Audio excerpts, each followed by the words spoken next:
Good morning students. Last हमने isomerism start की थी, जिसमें हमने स्ट्रक्चरल आइसोमर्स कंप्लीट कर लिए थे।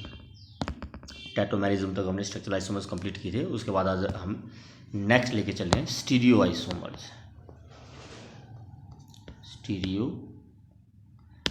आइसोमर्स, तो स्टीरियो आइसोमर्स में हमारे 3 टाइप हैं: geometrical isomer, conformational isomer and optical isomer. तो सबसे पहले हम ले रहे हैं इसमें ज्योमेट्रिकल आइसोमर।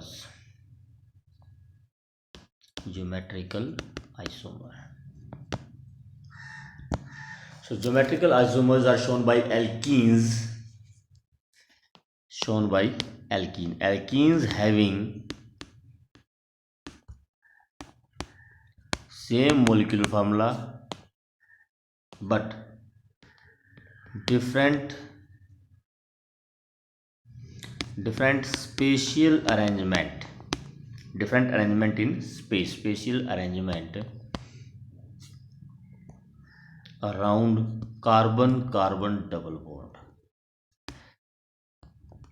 तो ये जो आपकी ज्योमेट्रिकल आइसोमेरिज्म है, ये डबल बॉन्ड होने की वजह से राइज होती है, और डबल बॉन्ड के अराउंड डिफरेंट स्पेशल अरेंजमेंट की वजह से ज्योमेट्रिकल आइसोमेरिज्म डेवलप होगी। It is of 2 type,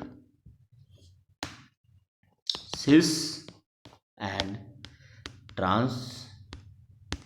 sis if similar groups are present on same side.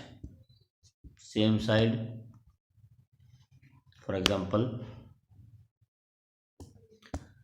we are talking about but2ene. This is but2ene. Now similar groups are present on same sides, methyl as well as hydrogen. So this is cis but2ene. And as far as trans, if similar groups are present on opposite side, then it is called trans isomer. For example,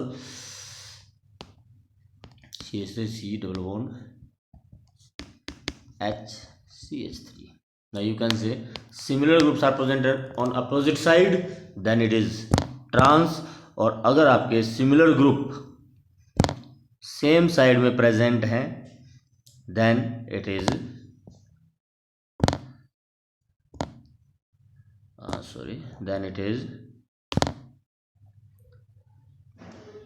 same side cis, opposite side it is trans. जो similar groups हैं अगर आपके opposite side present है तो ये आपके trans positions कहलाते हैं। So they are geometrical isomers, cis and trans. The next is conformational isomer.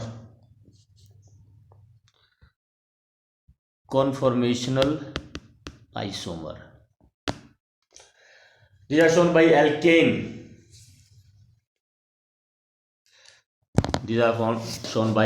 alkane में आपका सिंगल बॉन्ड होता है, और सिंगल बॉन्ड में रोटेशन पॉसिबल होने की वजह से कॉन्फॉर्मेशनल आइसोमेरिज्म अराइज होती है।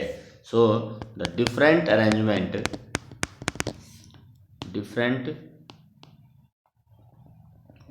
अरेंजमेंट ऑफ एटम्स या group of atoms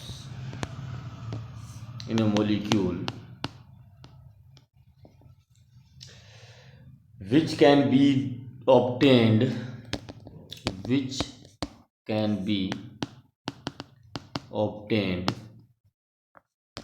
due to rotation along single bond. तो इसका क्या मतलब है, एग्जाम्पल से और क्लियर आएगा आपके। सपोज कीजिए हम एग्जाम्पल लेते हैं ethane. In ethane each carbon atom have 3 hydrogen.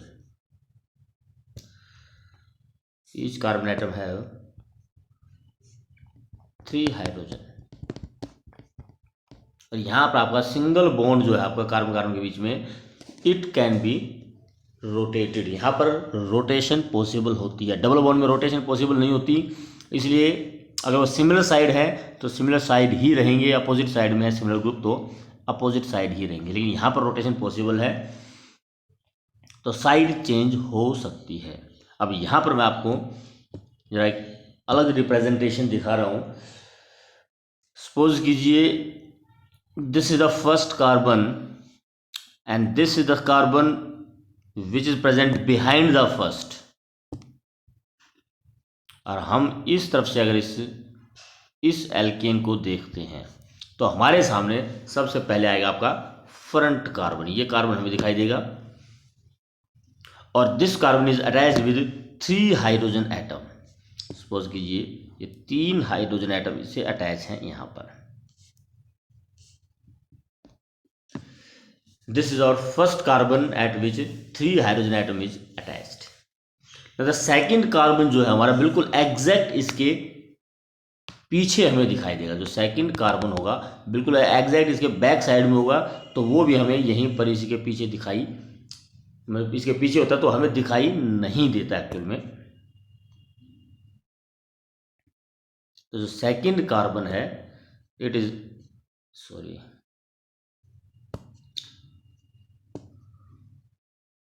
Second जो कार्बन है वो जस्ट इसी कार्बन के बैक साइड में होता है, हमें दिखाई नहीं देगा। और hydrogen may be present just below the hydrogen of the second carbon may also present just behind the first carbon hydrogen bond of the first carbon. और अगर हम पीछे वाले कार्बन को, ये हमारे फ्रंट वाले हो गए, this are the front carbon hydrogen bond, और जो पीछे वाले कार्बन हाइड्रोजन बॉन्ड है अगर हम उसको रोटेट करते हैं by an angle of 60 degree then they come here. Now this carbon hydrogen bonds are at maximum distance from each other. हमने कुछ नहीं किया, सिर्फ पहली कंडीशन थी जब carbon hydrogen bond of the rear carbon are just behind the carbon hydrogen bond of the front carbon. जो black से दिखाया मैंने वो फ्रंट कार्बन है और इसके पीछे ग्रीन कलर से जो मैं दिखाया वो इसके पीछे वाला कार्बन है जो मुझे दिखाई नहीं दे रहा है। ये यहाँ पर ध्यान रखना, ये वाला आपका ब्लैक कार्बन है जो आगे मुझे फ्रंट में दिखाई दे रहा है, और इसके पीछे जो ग्रीन कार्बन होगा वो हमें दिखाई नहीं देगा। उसके साथ हाइड्रोजन जो है उसकी हमारे 2 कन्फर्मेशन हो सकती हैं। एक वो जब carbon hydrogen bonds of the rear carbon are just behind the carbon hydrogen bond of the front carbon and it is called eclipsed conformation. eclipsed जैसे कि आपको नाम सुना ही होगा, ग्रहण जब होता है, जब अर्थ, मून और सन एक ही लाइन में आ जाते हैं। तो यहाँ पर आपके कार्बन हाइड्रोजन बॉन्ड एक लाइन में आ चुके हैं और उसका एक पार्ट हमें दिखाई नहीं देगा। जो बैक वाले हमारे कार्बन हाइड्रोजन बॉन्ड है वो हमें दिखाई नहीं देते हैं। और दूसरा है जब these are at maximum distance from each other and this conformation is called staggered conformation. And as far as stability is concern, stability of staggered conformation is more than eclipsed. क्यों? Because carbon hydrogen bond are at a maximum distance from each other and hence repulsions are least, stability is maximum। तो इसको हम Fisher projection बोलते हैं। एक साहॉर्स projection भी हमारा होता है रिप्रेजेंट करने का। वो हम कैसे रिप्रेजेंट करेंगे कि सपोज कीजिए आपका ये फ्रंट कार्बन बॉन्ड है, this is carbon bond and at one carbon the atom attach are that this is hydrogen. जब ये बैक वाली दिखा रहा हूँ मैं, hydrogen of first carbon hydrogen bond of rear carbon हो गई आपके। अगर ये आपकी एक्लिप्स है तो जो फ्रंट कार्बन होंगे वो बिल्कुल इसके पैरेलल ही होंगे। एक कार्बन ये इसके पैरेलल होगा, सेकंड कार्बन ये इस कार्बन हाइड्रोजन बॉन्ड के पैरेलल होगा, और थर्ड आपका इसके पैरेलल होगा। तो ये तीनों एक दूसरे के पैरेलल होंगे। और अगर हम बात करें स्टैगर्ड कन्फर्मेशन की, अगर एक कार्बन के हाइड्रोजन इस तरह से हैं तो दूसरे कार्बन के जो हाइड्रोजन होंगे इसके अपोजिट होगा। एक अपवर्ड है तो ये डाउनवर्ड होगा, अपोजिट। सेकंड इस कार्बन हाइड्रोजन बॉन्ड के अपोजिट होगा इस तरफ, और थर्ड इस कार्बन हाइड्रोजन बॉन्ड के अपोजिट होगा इस तरफ। तो this is your staggered and this is your eclipsed. Ethane में इसी तरह से हम ब्यूटेन में भी कन्फर्मेशन आइसोमर शो कर सकते हैं। अब ब्यूटेन में क्या होगा हमारा, butane is CH3 CH2 CH2 CH3। हम इसको कार्बन कार्बन सिंगल बॉन्ड को लेकर रोटेशन शो करेंगे। तो क्या रोटेशन होंगी देखिए जरा। सपोज कीजिए आपका this is the front carbon, hydrogen hydrogen and CH3 एक कार्बन पर। अब इस कार्बन की अगर हम बात करें, इस पर दो हाइड्रोजन है और एक मिथाइल ग्रुप अटैच है, तो हमने वो दो कार्बन और एक मिथाइल ग्रुप अटैच कर दिया। और सपोज कीजिए आपको जो रियर कार्बन है, इसके पीछे वाला कार्बन है, उस पर भी आपका मिथाइल ग्रुप के पीछे बिल्कुल एग्जैक्ट मिथाइल ग्रुप है, हाइड्रोजन के पीछे हाइड्रोजन, और इस हाइड्रोजन के पीछे भी हाइड्रोजन है। So this is your fully eclipsed conformation. लेकिन अगर हम इसमें रोटेशन स्टार्ट करते हैं 1 by 1, तो सपोज कीजिए पहले हम इसमें रोटेशन करते हैं बाई 60 डिग्री एंगल से। तो जो फ्रंट कार्बन है, अब मैं 5-6 स्ट्रक्चर इसमें बनेंगी, तो मैं पहले फ्रंट कार्बन की हर एक में सेम दिखा देता हूँ। उसके बाद नेक्स्ट कार्बन को फिर हम रोटेट करते चले जाएंगे by N angle of 60 degree.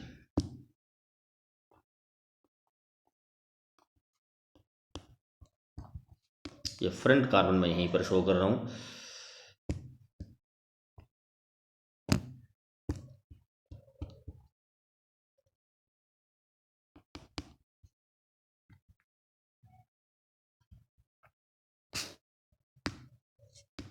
फिर से 60 डिग्री रोटेट कर दिया।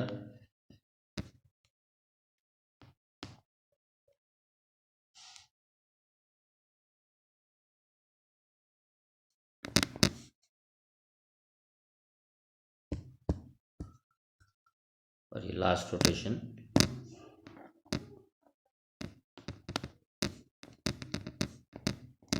अब देखिए जरा, इसको हम पीछे वाले कार्बन को बार बार 60 डिग्री के एंगल से रोटेट करते रहेंगे।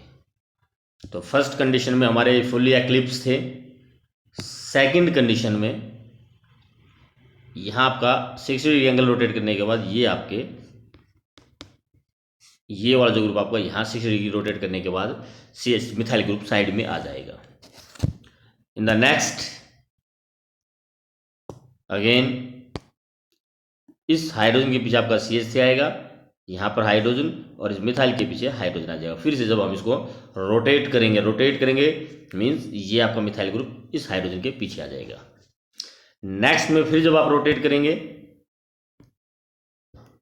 नेक्स्ट रोटेशन जब आप करोगे, तो ये जो आपका ग्रुप है मिथाइल ग्रुप, वो यहाँ आ जाएगा रोटेट होने के बाद। So it will be CH3H। और उसके बाद फिर से जब आप 60 डिग्री रोटेट करेंगे इसको, यहाँ से रोटेशन करने के बाद फिर आपका यहाँ पर आ जाएगा CH3 हाइड्रोजन और हाइड्रोजन, बिल्कुल एग्जैक्ट इनके पीछे आ जाएंगे, जो कि हमें दिखाई नहीं देंगे। और उसके बाद last rotation CH3H and H। और उसके बाद नेक्स्ट अगर आप इसको 60 डिग्री रोटेट करते हो, तो फिर से आपकी पहले वाली एक्लिप्स्ड कन्फर्मेशन ही आ जाएगी। इसको भी आगे अगर आप रोटेट करोगे तो फिर से यही कन्फर्मेशन आ जाएगी। तो कुल मिलाकर हमारे यहाँ पर ये 6 स्ट्रक्चर्स बनती हैं। ये जो आपकी फर्स्ट स्ट्रक्चर है जिसमें methyl group covers the other methyl group, this is your fully eclipse. और ये जो आपकी कन्फर्मेशन है जहाँ पर methyl groups are at maximum distance from each other, this is your staggered. बाकी जो कन्फर्मेशंस हैं, एक ये आपकी दो कन्फर्मेशंस हैं, one is this one and other is this one. ये जो दो कन्फर्मेशन हैं जिसमें हाइड्रोजन कंप्लीटली मिथाइल को कवर नहीं कर पाता है, these are partially eclipse, eclipse है लेकिन पार्शियली, क्योंकि कंप्लीट एक्लिप्स नहीं हो पाता। These are partial eclipse. Whereas these two form, जिसमें मिथाइल ग्रुप बिल्कुल एग्जैक्ट पीछे नहीं है, साइड में है, लेकिन कंप्लीटली एट मैक्सिमम डिस्टेंस नहीं है। ये जो दो कन्फर्मेशन हैं, one is this one, this is called your skew या gauche conformation. This one as well as this one is also gauche conformation, gauche conformation. जहाँ तक बात स्टेबिलिटी की आती है आपकी, तो वहाँ मैं इस डायग्राम से इसकी स्टेबिलिटी को एक्सप्लेन करना चाहूँगा कि जो आपका एक्लिप्स है वो सबसे लीस्ट स्टेबल होता है, फुल्ली एक्लिप्स जो है, और उसकी एनर्जी सबसे ज़्यादा होती है। उसके बाद हमारी जो गोची कन्फर्मेशंस हैं उनकी स्टेबिलिटी इंक्रीज होती है, क्योंकि वहाँ पर मिथाइल ग्रुप एक दूसरे से दूर हट जाते हैं, तो रिपल्सन्स कम हो जाएंगी, स्टेबिलिटी बढ़ जाएगी, एनर्जी डाउन आ जाएगी। लेकिन उसके बाद फिर पार्शियल एक्लिप्स कन्फर्मेशन आएंगी जो कि कम स्टेबल होंगी, एनर्जी इंक्रीज होगी, लेकिन एक्लिप्स से ज़्यादा स्टेबल है तो उससे एनर्जी, ये एक्लिप्स कन्फर्मेशन थी तो पार्शियल एक्लिप्स की एनर्जी एक्लिप्स से कम रहेगी। उसके बाद आपकी स्टैगर्ड जो कि मैक्सिमम स्टेबल होंगी, सबसे ज़्यादा स्टेबल, उसके बाद फिर पार्शियल एक्लिप्स, फिर गोची, और उसके बाद फिर eclipsed. So these are the energy, means this is your Gochi conformation, this is also Gochi, this is staggered, these are eclipsed and these two are partially eclipsed। तो जिसकी एनर्जी ज़्यादा है, ये ध्यान रखना, उसकी स्टेबिलिटी कम होगी। तो सबसे ज़्यादा एनर्जी एक्लिप्स कन्फर्मेशंस की है, तो सबसे कम स्टेबल है। उसके बाद स्टेबिलिटी इंक्रीज होती है पार्शियल एक्लिप्स में, उसके बाद gauche conformations, and then staggered is the most stable. तो एक कन्फर्मेशन आइसोमर्स हैं। इसी तरह से आपको साइक्लोहेक्सेन, ये हमारी साइक्लोहेक्सेन होती है, इसकी भी दो कन्फर्मेशंस होती हैं। One is chair conformation and other is boat conformation, chair and boat. In chair conformation carbon number 2, 3, 5 and 6 are in one plane, whereas carbon number 1 is present above the plane and 4 is present below the plane। जबकि in both confirmation carbon number 2, 3, 5 and 6 are present in same plane, carbon number 1 and 4 are present above the plane।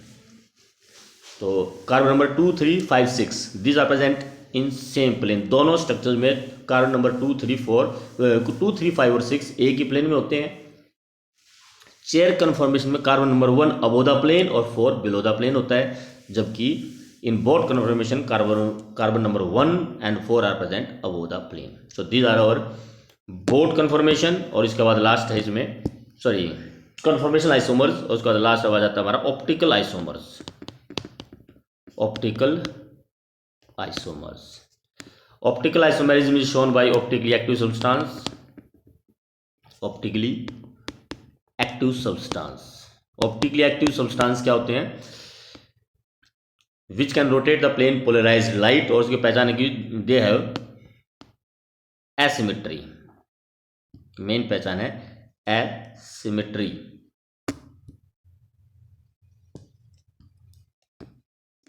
Asymmetry इसमें main पहचान है, and that is mainly having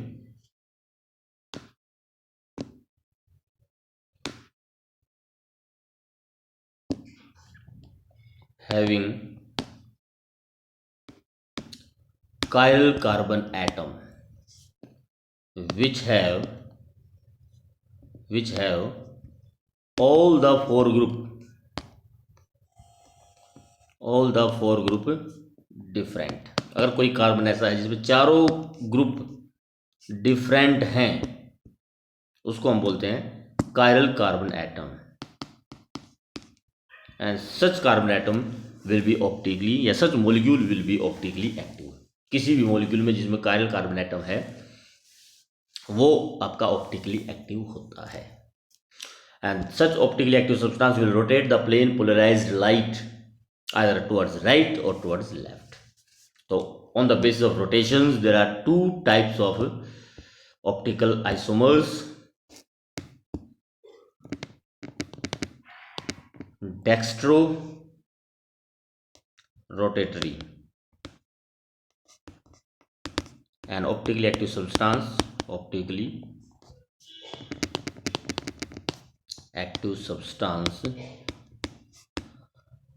which rotate plane polarized light towards which rotate plane of plane polarized light, ऐसे लिखना ज़्यादा better रहेगा, which rotate plane of plane polarized light towards the right is called dextrorotatory, whereas isomer dextrorotatory isomers, whereas other is levorotatory and optically active substance which rotate plane polarized light towards left is called levorotatory. Both dextro and levorotatory, they are non-superimposable mirror images of each other. एक बात और ध्यान रखना, ये dextro को हम यहाँ small D से रिप्रेजेंट करते हैं या फिर हम उसको प्लस से रिप्रेजेंट करते हैं, और लियो को जो है levo is represented by other small L और minus. Now D and L are non-superimposable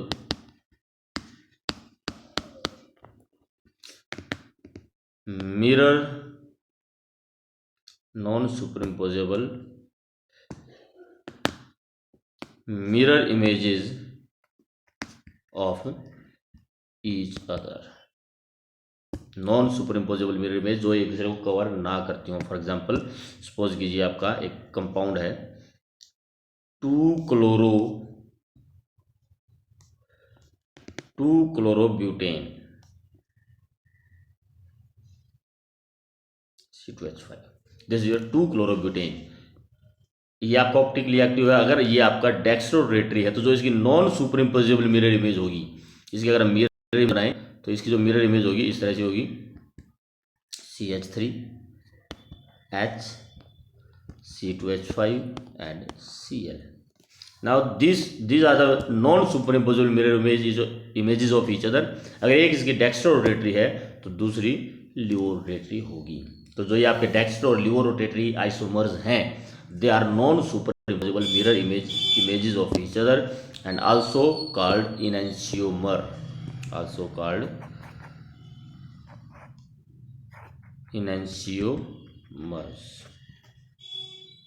तो these are two optically active substance. थोड़ा सा मैं बताता हूँ कि प्लेन पोलराइज्ड लाइट होती क्या है. जो हमारी ऑर्डिनरी लाइट होती है, ऑर्डिनरी लाइट इट रोटेट्स या if it is moving in a particular direction, तो जो उसकी ऑसिलेशंस होती हैं that may be in any direction. इस डायरेक्शन में भी ऑसिलेशन हो सकती हैं, इस डायरेक्शन में भी ऑसिलेशन हो सकती है, इस डायरेक्शन में भी, किसी भी डायरेक्शन में उसकी ऑसिलेशन होती है. ये हमारी ऑर्डिनरी लाइट होती है. ऑर्डिनरी लाइट जिस डायरेक्शन में लाइट प्रोपेगेट करती है उसके परपेंडिकुलर ऑसिलेशंस होती हैं. अगर हम इस लाइट को निकोल प्रिज्म से पास करते हैं, Nicol prism made of calcite, Nicol prism से पास करते हैं तो जो इस लाइट की ऑसिलेशंस हैं they will be only in one plane. बाकी सारी ऑसिलेशंस खत्म हो जाएंगी, सिर्फ एक प्लेन में ही ऑसिलेशन रहेगी जिसको हम बोलते हैं प्लेन पोलराइज्ड लाइट। इस प्लेन पोलराइज्ड लाइट को अगर हम किसी ऑप्टिकली एक्टिव सब्सटेंस से, जिसमें कायरल कार्बन एटम हो, this is optically active substance, optically active substance, इस लाइट को इस ऑप्टिकली एक्टिव सब्सटेंस से अगर हम पास करते हैं तो ये ऑप्टिकली एक्टिव सब्सटेंस इस लाइट के प्लेन को या तो राइट की तरफ या लेफ्ट की तरफ रोटेट कर देता है। अगर ये राइट की तरफ रोटेट करता है तो इट इज डेक्स रोटेटरी, या प्लस से भी शो कर सकते हैं हम इसको, और अगर वो लेफ्ट की तरफ रोटेट करता है then optically active substance levo rotatory होता है। तो dextro and levo rotatory substances are isomers which are called optical isomers. तो ये हमारे आइसोमर्स आज हमारे कंप्लीट हो गए हैं।